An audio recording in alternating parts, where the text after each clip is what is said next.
Chairman of the U.S. Federal Reserve, Jerome Powell, had to face some uncomfortable and tough questions by a panel of senators about his monetary policy. He was grilled on whether the rate hikes by the U.S. Central Bank were accelerating joblessness in the U.S. The grilling happened even as the Fed chairman announced that there could be faster rise in interest rates than previously expected.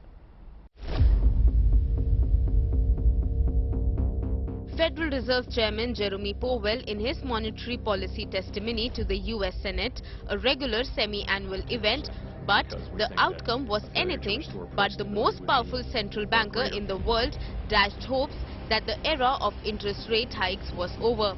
He in fact hinted that the pace of rate hikes could be quicker in the future.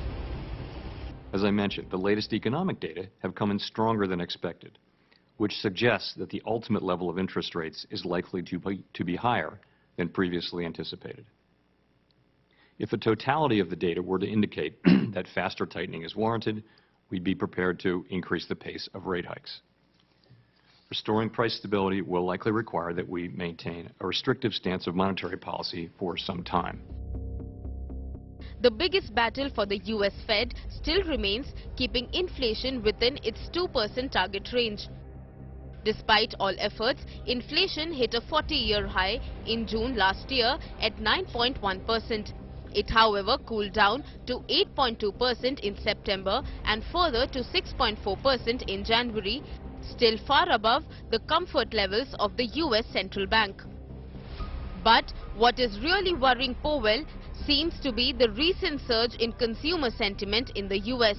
The February figure hit a 13-month high of 67, up from 56.8 just 3 months ago.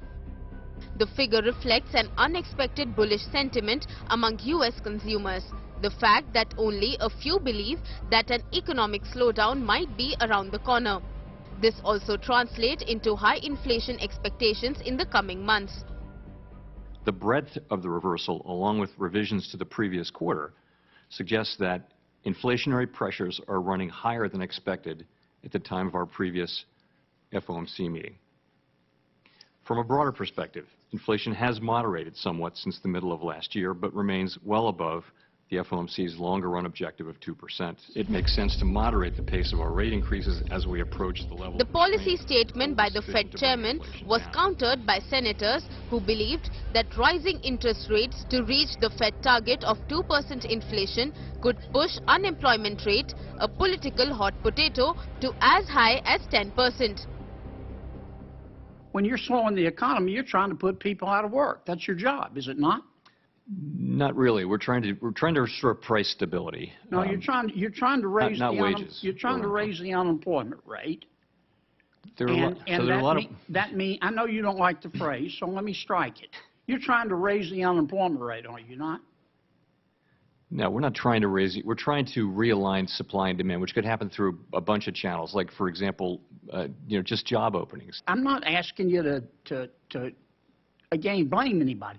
But if history is right, unless you get some help, in order to get inflation down from 6.4% to, let's say, 4.4%, and the unemployment rate is going to have to rise to 7% based on history.